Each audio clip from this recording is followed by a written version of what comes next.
Evangelho de Jesus Cristo, segundo Mateus, capítulo 18, vamos iniciar o verso 1. Naquela hora os discípulos se aproximaram de Jesus e perguntaram: quem é o maior no reino dos céus?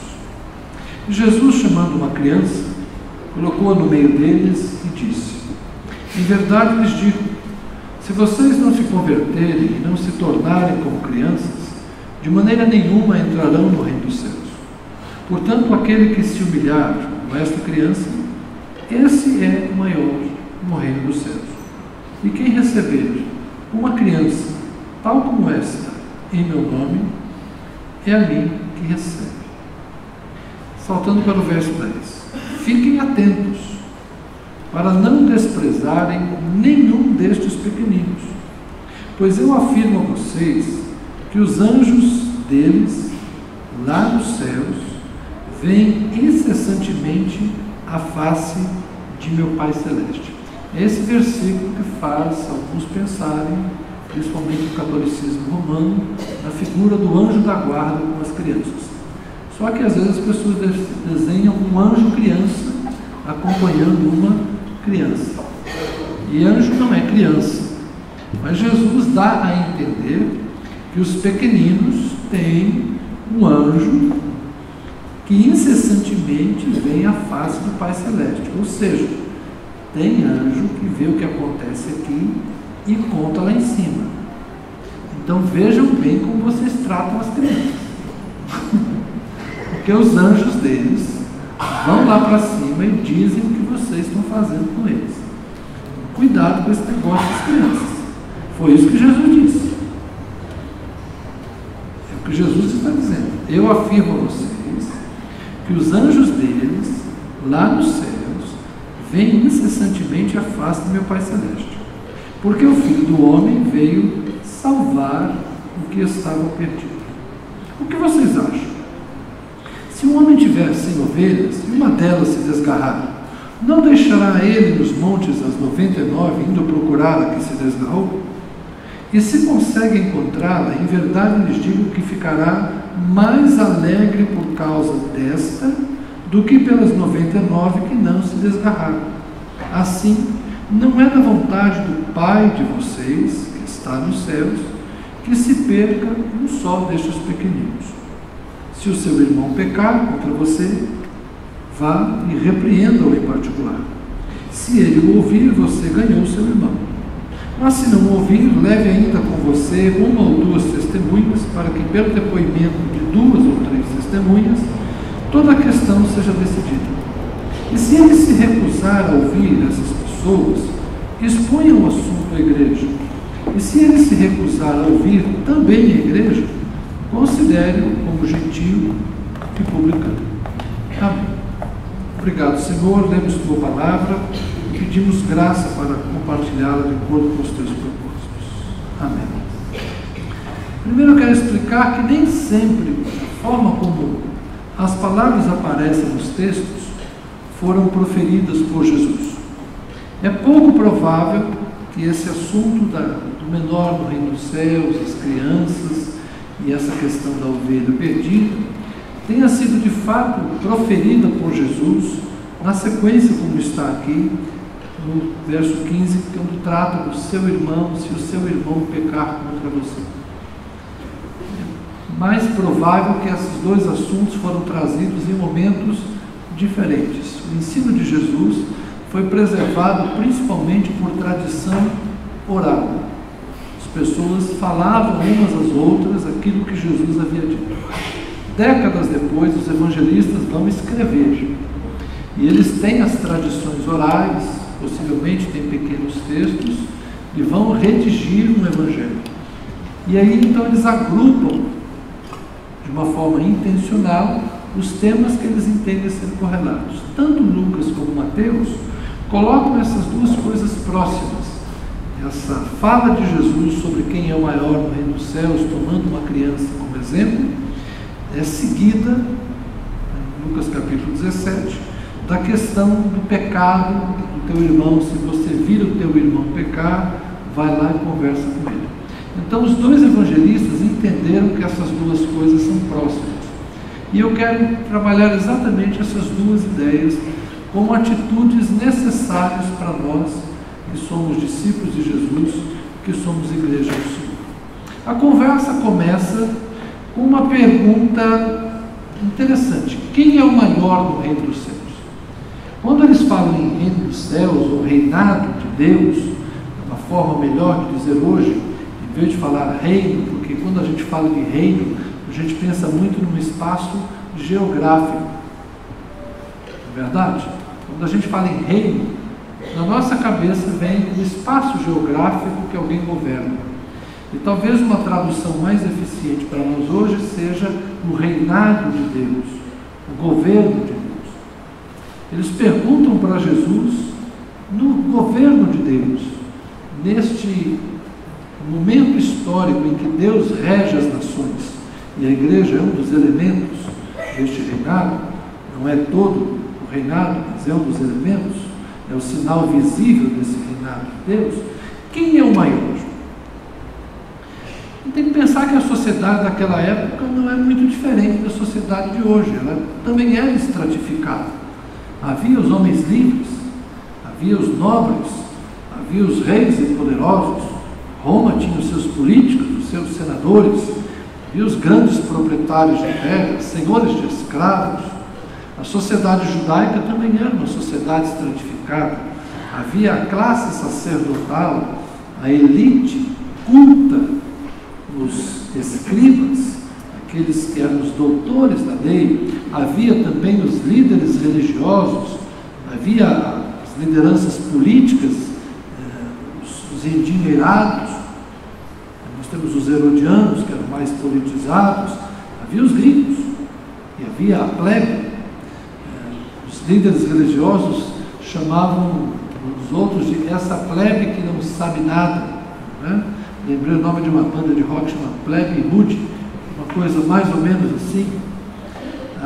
Então a sociedade sempre foi estratificada. Naquela época, homens e mulheres eram muito diferentes. Infelizmente, naquela época, as mulheres não tinham o mesmo status social dos homens. Você, minha irmã, que exerceu o seu direito cidadão de votar, você é uma das privilegiadas que no século XX adquiriram esse direito. Uma coisa recente, as mulheres participarem da vida pública, as mulheres poderem exercer funções públicas. Vocês percebam que a Bíblia raramente vai falar com uma mulher em função de liderança. Alguém vai dizer, nós temos Esther. Esther foi rainha, gente, que ganhou um concurso de beleza. Mais uma forma de objetificação da mulher. Talvez a exceção ali seja Débora, que era uma juíza, de fato, que governava porque era uma profetisa de Deus, exercendo influência espiritual. Mas nós não temos grandes nomes das mulheres das Escrituras. Por quê? Porque a cultura daquela época fazia grande distinção. Então, na cabeça dos discípulos, mulheres não seriam importantes no reino de Deus, porque importava para eles os nomes. E se eles pensassem diferente, os discípulos seriam nomeados. É verdade? Como se chamava a mulher de Pedro? Quem sabe? Só o Pedro sabe. Ele não escreveu o nome dela, né? O infeliz que escreveu as cartas não disse que ela mandava as salvações, né? A gente não sabe o nome da mulher de Pedro, sabe da mulher de ninguém. Nem o nome da sogra de Pedro a gente sabe. A gente só sabe que Pedro era casado porque Jesus curou a sogra dele, só por isso. Porque não se faz menção, Pedro não faz menção da sua mulher em momento algum, né? Paulo faz menção de que Pedro tinha esposa, mas ela é uma ilustre desconhecida. E olha que Pedro é o líder da igreja. Então, se o exemplo de cima está valendo, né, é sinal que naquela época as coisas eram muito desiguais. Está entendendo? Então, quando eles perguntam quem é maior no reino dos céus, a gente tem que pensar que na cabeça deles, eles estão pensando que no reino de Deus, a lógica da sociedade humana vai ser aplicada de alguma forma. Os homens livres serão mais importantes. Quem tem dinheiro aqui vai ser importante lá. Os reis e senhores daqui serão reis e senhores lá. Como é que é no reinado de Deus? Quem é que vai governar? E eles não tinham essa ideia só do reinado de Deus no céu. Eles tinham uma ideia de reinado de Deus também na terra. Eles querem saber, Jesus, na hora do seu reino ser estabelecido, como é que vai ser a coisa? Nós teremos privilégios? Eles eram os discípulos, gente. Eles eram os 12. Eles eram a turma que andava com Jesus, que sentava com ele à mesa, que se hospedava onde ele ficava. Eles eram os escudeiros, fiéis companheiros de Jesus. Eles tinham particular interesse em saber se haveria pessoas privilegiadas no reinado de Deus. Porque provavelmente eles pensavam que seriam eles. A resposta predileta, imaginada, seria: Senhor, quem será maior no reino dos céus? Vós, meus amigos, vocês que estão comigo todos os dias, vocês que comem à mesa comigo. Isso é o que eles gostariam de ouvir. E convenhamos, se fôssemos nós fazendo a pergunta, se fôssemos nós lá, nós também teríamos a mesmíssima expectativa. O que será de nós, que deixamos casa, mulher e tudo para seguir? Então há sempre uma expectativa de recompensa diferenciada para quem tem uma dedicação diferenciada. E Jesus os surpreende. Jesus chama uma criança. A criança não estava ali tão próxima. O texto diz que Jesus, chamando uma criança, colocou a criança no meio deles, ou seja, misturou os discípulos com a criança e disse: olha, vocês têm que ser como ele, vocês têm que se tornar como esta criança. E a questão que Jesus aborda aqui é a humildade. Nós poderíamos falar muitas coisas das crianças, mas Jesus delimita o que ele quer dizer. Portanto, aquele que se humilhar como esta criança, este é o maior no reino dos céus. Tem a ver com a humildade. Okay? Então, no reino dos céus, não tem maior, não tem menor. Aliás, Jesus disse que João Batista foi o maior dos profetas, mas no reino dos céus, uma criança é maior do que João. Mas o que me chama a atenção é a partir do verso 10, quando Jesus diz para que nós tenhamos cuidado. Isso valia para eles e vale para nós também. Fiquem atentos para não desprezarem nenhum desses pequeninos. Eu gostaria de que nós considerássemos primeiro uma preocupação que nós devemos ter uns com os outros, de não colocarmos tropeço na vida uns dos outros. Se alguém fizer tropeçar um desses pequeninos que creem em mim, seria melhor que uma pedra de moinho fosse pendurada ao seu pescoço e ele se afogasse na profundeza do mar. Jesus fala de não colocarmos tropeço, não causarmos dificuldades para as pessoas. Fiquem atentos para não desprezarem, para não menosprezarem uma criança. Tomem cuidado para não colocar impedimento a quem quer que seja. Na nossa vida comunitária, na nossa existência como cristãos, a gente tem que ter cuidado para não dificultar o caminho daqueles que creem. A vida já não é fácil. Ter fé é um desafio. E ainda lutar com pessoas que nos atrapalham torna as coisas mais complicadas. Eu diria que nós todos já temos um inimigo trabalhador, que é o diabo, que se opõe a Deus e que se opõe ao Filho de Deus e aos filhos de Deus, a nós inclusive. Então, nós não devemos pôr tropeço ou impedimento a qualquer de nós. O nosso trabalho, meus irmãos, no reino de Deus, não é disputarmos posição, não é tentarmos saber qual de nós é mais importante.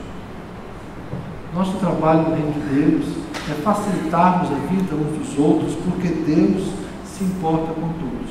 E aí Jesus conta a parábola das ovelhas. Alguém tem 100 ovelhas, 99 estão ali próximas em segurança, uma está desgarrada, ele então se preocupa com aquela uma e vai atrás dela, e quando a encontra, fica mais feliz por aquela uma que estava perdida do que pelas 99 que estavam ali. E Jesus diz que ele veio salvar o que estava perdido. Então, o nosso trabalho é para ajudar Deus a salvar quem está perdido e não dificultar o caminho daqueles que procuram salvação. Eu tenho falado ultimamente sobre esse novo modo de alguns agirem, os chamados desigrejados. A gente está num processo agora de estudo, de avaliação disso que está acontecendo. Não é um fenômeno novo, mas é um fenômeno crescente. Então começou a afetar, de certa forma, as pessoas, as igrejas, e hoje há uma preocupação com esse novo jeito de alguns levarem a sua fé de uma maneira menos interessada na vida congregacional, menos interessada na igreja institucional. E nós todos fomos criados ouvindo que igreja não salva. Nós todos ouvimos isso desde o começo. Olha, igreja não salva. Lembra quando a gente fazia culto nas praças? A gente ia lá, pregava o evangelho, distribuía folheto e dizia, olha, igreja não salva. Procure uma igreja próxima da sua casa, seja qual for a igreja. A igreja não salva, mas a gente mandava as pessoas para a igreja. Por quê? Porque a gente entende que ali estão aqueles que conhecem Jesus e vão fortalecer a fé daquele novo convertido. E de fato é assim que tem que ser. A gente só aprende a caminhada da fé andando com quem já está no caminho. Mas hoje nós estamos convivendo com uma outra geração de filhos de crentes, de netos de crentes, que foram criados na igreja e que conhecem o Evangelho. Eles estão fazendo o caminho contrário. Né? Estão querendo conhecer as outras coisas. A igreja eles já foram criados nela. Né? Então eles vão conhecer deixa eu não falar disso. Né? E a gente às vezes fica preocupado com esses problemas. Né? Como é que a gente lida com essa situação? E a sensação que nós temos é que as 99 somos nós que estamos aqui. Não é verdade? Essa é a sensação que nós temos. Nós somos parte das 99, as que estão perto. E a 100ª ovelha, quem é? É o pessoal que está lá fora, não está vindo na igreja, está afastado. Então, irmãos, se isso é verdade, não vamos colocar impedimento, não vamos dificultar, porque Jesus quer alcançar essas pessoas. E as nossas atitudes críticas, as nossas atitudes, às vezes, de desamor, não contribuem para essa aproximação. Às vezes a gente tentando ser gentil, a gente acaba mexendo na ferida. Tem uma expressão lá de Provérbios que contar piada perto de quem está triste é como jogar vinagre numa ferida. Então, às vezes, sem saber por que a pessoa está passando por isso ou por aquilo, a gente tenta ser gentil, tenta uma abordagem e a gente acaba sendo infeliz. É difícil a gente lidar com as pessoas hoje em dia. É complicado mesmo. Mas o nosso trabalho é não pôr impedimento. O nosso trabalho é não dificultar. Deus quer reunir. Deus quer agregar. Então não vamos pôr impedimento, não vamos causar dificuldade, não vamos provocar escândalo. A palavra escândalo para nós hoje é muito associada a quem faz barulho, quem faz confusão, né, quem chama a atenção das pessoas. Mas naquela época, escândalo tem a ver com você chocar a pessoa ou você repelir a pessoa. Escandalizar é como se você transtornasse o sentido daquela pessoa. Então nós temos que ter cuidado. No reino de Deus, todos são importantes. Cada um é importante. Eu sou do tempo em que as pessoas diziam assim: olha, o diabo ataca muito os pastores, porque quando ele destrói a vida de um pastor, ele acaba com a igreja. Aí depois você no culto dos jovens, aí nos jovens dizem: olha, o diabo ataca muito os jovens, porque quando ele destrói um jovem, ele acaba com a família. Aí você vai no culto dos homens: o diabo ataca muito os homens, porque os homens são o chefe da família, e quando ele destrói um homem, olha, ele acaba com a família. Aí você vai no culto das mulheres: irmãos, o diabo ataca as mulheres, porque elas são mães. Enfim, gente, o diabo ataca todo mundo. Vamos parar com esse negócio para saber quem é o alvo preferido. Não tem alvo preferido. Todo mundo é alvo de Satanás. Certo? Mas também tem outra. Os adolescentes e crianças também tem gente que vai falar isso deles, né? Na época do filminho da Disney, do diabo, né? O diabo está atacando as crianças. Cuidado. Então, assim. Ok? Mas também tem um outro lado. Assim como o diabo ataca todo mundo, Deus ama todo mundo. Deus não tem preferidos. Não pensem vocês que Deus gosta mais dos pastores, que Deus gosta mais dos homens, que Deus gosta mais das mulheres. Deus gosta da gente da mesma forma. Deus nos ama a todos de igual jeito. Deus se importa com os novos convertidos, com os antigos convertidos. Deus se importa com quem conhece muito, com quem conhece pouco. Deus ama quem lê muito a Bíblia. Deus ama quem não sabe nada da Bíblia. Deus ama quem ora bastante. Deus ama quem ora pouquinho. Deus gosta de todos de igual forma. Não existe nem maior nem menor no reino de Deus. Nós somos todos iguais. Se nós somos todos iguais, nós temos que aprender a dar importância a todos. E isso é um desafio. Esse é um grande desafio. Por isso que, nesse sentido, as igrejas menores conseguem cuidar melhor uns dos outros, porque se percebe a ausência e se dá mais atenção. E as igrejas maiores, elas acabam tendo essa fraqueza, não é?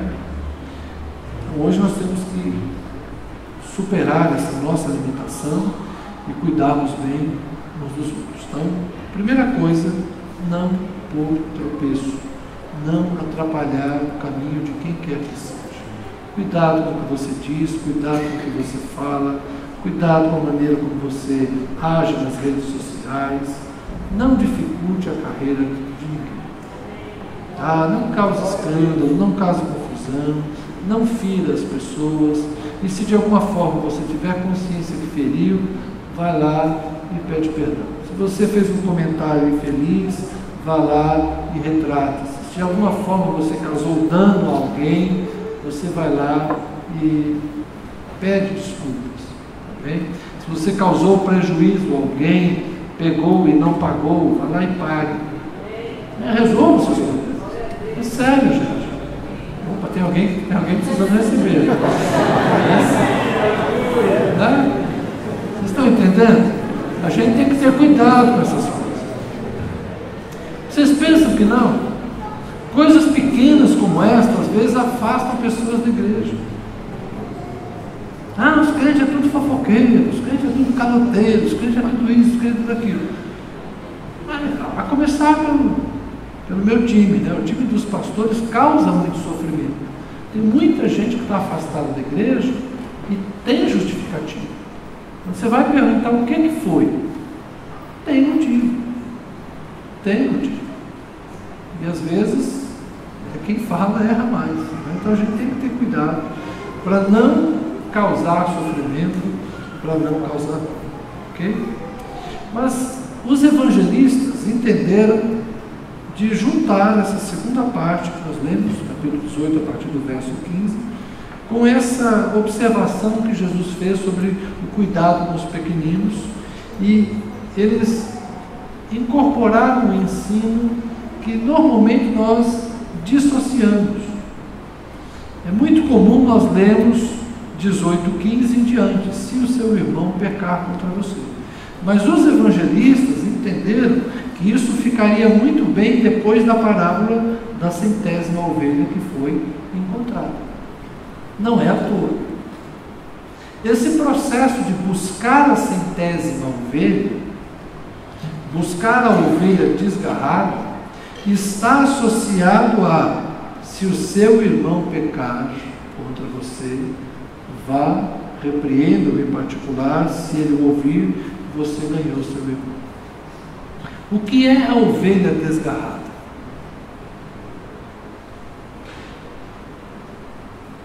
Eu queria que nós entendêssemos que não é necessariamente o desigrejado. Como eu disse semana passada, quem não estava aqui, veja no YouTube, o desigrejado às vezes está longe da igreja, mas está perto de Deus. Às vezes isso acontece. Ok? A questão não é estar na igreja ou não estar na igreja. Estar desgarrado é estar enredado pelo pecado. É com isso que nós temos que ter cuidado, porque o pecado é algo que prende. Quando na nossa vida o pecado é um acidente, a gente se arrepende, e não vou dizer nem que a gente deixa, porque foi um ato momentâneo, uma condição momentânea. Então você vai lá, comete um pecado, rapidinho você percebe que errou, ou a sua mulher carinhosamente fala: "Oh, meu bem, que coisa feia que você fez", você vai lá, reconhece o erro e pede perdão e se acerta. O problema é quando o pecado se torna um hábito, ou um ato continuado, e existe uma espécie de algema que gruda, ou aquelas bolas de ferro que prendem o presidiário, né? Aquela história do fulano que está lá, uma picareta abrindo estrada, e tem uma bola de ferro para ele não correr. O pecado é isso. Quando o teu irmão começa a viver no pecado, você precisa ir até ele e repreender. Por quê? Porque aí ele está se desgarrando. Quando o pecado deixa de ser acidente e o pecado passa a ser o estado, a condição, aí nós estamos nos afastando não da igreja, mas estamos nos afastando de Deus. Eu sei que nós costumamos dizer que Deus ama o pecador, mas Deus abomina o pecado. O problema é que o pecado e o pecador estão juntos. Então Deus aceita o pecador, mas Deus rejeita o pecado. Só tem um jeito: só se Deus perdoar o pecado, aí ele pode receber o pecador. Receber o pecador com o pecado, Deus não faz. Deus só recebe o pecador quando ele perdoa o pecado.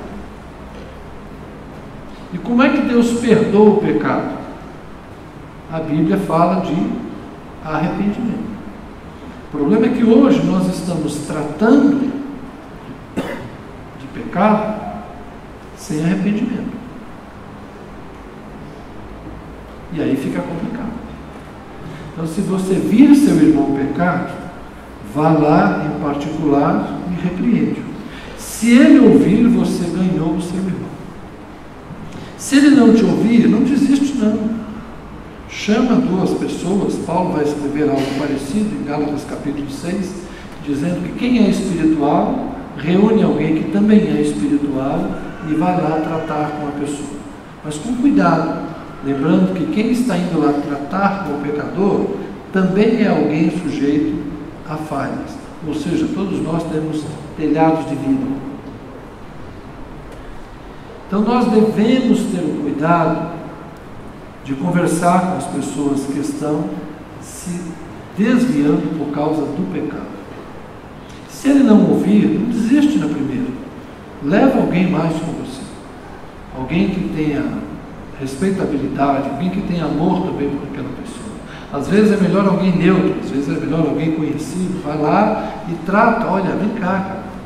Nós já conversamos uma vez, mas desculpa insistir, mas eu te amo demais. Deus te ama. Deus não quer que você se perca. Você está errado.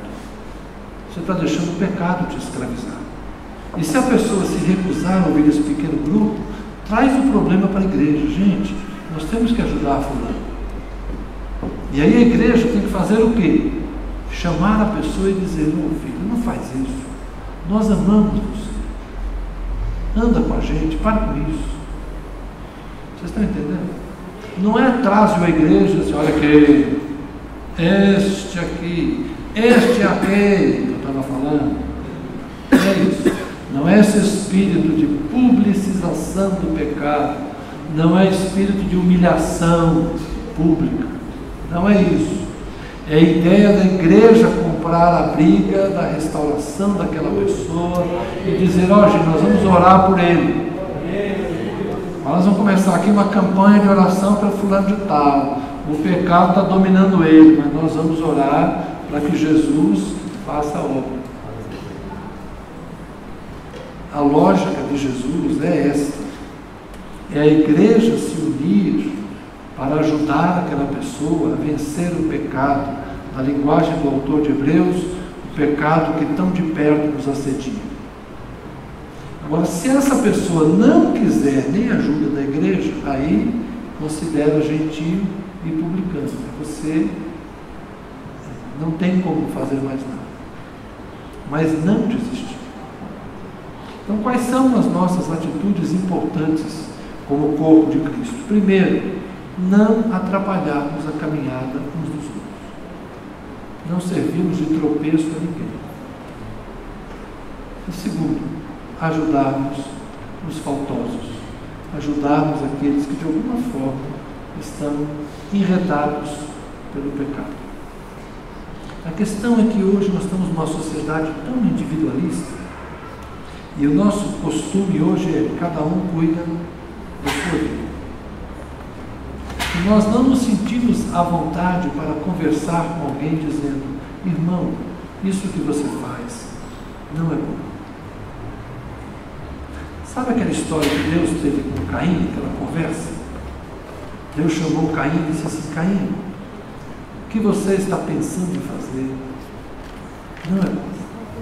O teu desejo é contra você. Cabe a você dominá-lo". Mas Caim foi lá e matou Abel. Vocês estão entendendo? É a ideia de ter uma conversa para evitar que as coisas aconteçam. Vamos tentar ser igreja nesse nível. Não é difícil não, gente. Jesus não nos pediria algo que nos fosse impossível. Agora, o nosso conceito de pecado tem que ser bíblico. Nós temos que nos limitar ao padrão bíblico. E trabalharmos principalmente para que a nossa consciência seja uma consciência cristã, estabelecida segundo aquilo que o Espírito testifica dentro de nós. Os evangélicos no passado, eles eram mais conhecidos pelas coisas que eles não faziam. A gente não fuma, não bebe, não joga, não dança, um monte de coisa que a gente não fazia. Depois, com o passar dos anos, nós passamos a ser mais compreensivos de outras coisas. Na minha época, de criança, já se começou a jogar futebol. Depois a gente tinha os campeonatos de futebol das igrejas. É verdade? E hoje eu parei de jogar futebol com os crentes, que estão pior que os não crentes. Porque antigamente jogava futebol como crente. Ô irmão, desculpa, irmão, não queria lhe acertar, foi sem querer. Hoje fala assim: cara, quem chegou primeiro? Hoje a coisa é meio diferente. Futebol hoje é meio violento. É sério. Havia mais respeito em certas coisas. Hoje a coisa está mais difícil. Estou usando o exemplo de futebol, mas poderíamos usar outras tantas coisas. Eu sei que é difícil hoje. Você fala: como é que eu vou conversar com aquela pessoa? É a vida dela. Se ela quer fazer aquilo, quem sou eu para falar? Eu acho que é pecado. Eu acho que é pecado, mas parece que ela não acha que é pecado. A gente vai conversar sobre isso. Não é melhor você chegar para a pessoa, você acha que: irmão, posso te falar uma coisa? Na minha opinião, você está pecando, mas ora a Deus, para Deus dar uma direção sobre isso. Eu gostaria que você considerasse e deixasse esse caminho para o seu bem. Nós temos que nos ajudar. Se a gente que é irmão não fizer isso, quem vai fazer? O diabo. os ímpios. Então, irmão, tem gente que começa com uma pequena coisa. A gente fala assim, que o alcoólatra começa no primeiro copo de cerveja. O drogado, um dia, puxou o primeiro cigarrinho de maconha. O ladrão começou furtando coisinhas pequenas. Não é assim que a gente fala? As coisas erradas começam nos pequenos erros. Mas se nós nos ajudarmos no começo das coisas, nós evitaremos as grandes tragédias. Evitaremos o adultério, evitaremos a promiscuidade sexual, evitaremos os danos trazidos pelas dependências que existem por aí. Se a gente conseguir ajudar. Quantos jovens nós não perdemos para as drogas? A nossa experiência aqui é pequena, mas há casos. E nós perdemos outras pessoas para outras coisas da vida. A gente tem que se ajudar, gente. Tá bem? Então, não colocar tropeços e, ao contrário disso, estender a mão para ajudar. É a melhor forma da gente ser igreja. Se andarmos juntos, nós iremos mais longe. Como lemos no começo do culto em Eclesiastes, capítulo 4. 2 juntos é melhor, porque se caírem, um ajuda o outro a levantar. Eu quero finalizar lembrando algo que eu já disse a vocês. Eu tenho uma dívida com um amigo que eu nunca terei como pagar. Na minha adolescência eu vivi poucas semanas de pezinho no mundo. Comecei a querer fazer algumas coisinhas que nunca tinha feito. Mas eu tive um amigo que chegou para mim: você está louco, Zé? Já contei para vocês. Não anda com meu irmão. Meu irmão não presta. Você é crente. Um dia você vai ser pastor. É isso que você quer para você? Se afasta do meu irmão. Vai para a igreja que eu estou. Aquele cara salvou minha vida. É sério. É sério. Alguém que me abriu os olhos quando eu estava olhando para o lado errado. Eu estava andando às cegas. No começo. Ainda bem que ele se importou comigo no começo. Antes que eu pegasse gosto por aquilo que não presta. Isso me valeu. Eu espero que, assim como eu fui salvo por um amigo, você e eu sejamos instrumentos de Deus para salvar outros. Amém? Vamos orar? Senhor, estamos vivendo dias em que a igreja, como instituição, está se tornando menos relevante. Isso em si, ó Deus, não é mal. Mas me preocupa o fato da igreja como comunidade não se tornar relevante. Se como pessoas não formos importantes uns aos outros. Se como pessoas não pensarmos em cada um de nós. Se cada pequenino não for importante, nós estaremos errando. Não queremos desprezar nenhum dos pequeninos, nem as crianças que estão conosco, nem os idosos que estão conosco, os mais pobres, os mais cultos, não importa. Não queremos desprezar quem quer que seja. Queremos de fato dar importância para que todos andemos juntos, para que todos caminhemos à luz do Evangelho. Senhor, que nenhum de nós também seja instrumento de tropeço. Que nenhum de nós dê lugar ao diabo, que nenhum de nós dê lugar à carne, que nenhum de nós envergonhe o Evangelho. Que nenhum de nós, Senhor, de alguma forma, produza má fama ao Senhor a quem confessamos, a Jesus Cristo. nós não queremos macular a imagem santa e bendita do Senhor. Se somos discípulos de um Deus santo, queremos andar em santidade. Se somos discípulos de um Deus justo, queremos agir com justiça. Se somos seguidores de um Deus misericordioso, queremos exercer também misericórdia. Nós queremos representar-te com fidelidade, agindo como tu agirias, agindo em nome do Senhor, e assim ligarmos e desligarmos, e assim conectarmos e desconectarmos na terra aquilo que está ligado ou desconectado no céu. Que nós cumpramos na terra a missão que nos foi confiada, e o façamos com fidelidade, e o façamos com amor. Que nenhum de nós, Senhor, gere escândalo, que nenhum de nós seja omisso no exercício do amor fraternal. Nós possamos descobrir verdadeiramente Jesus nos outros, para que os outros vejam Jesus em nós.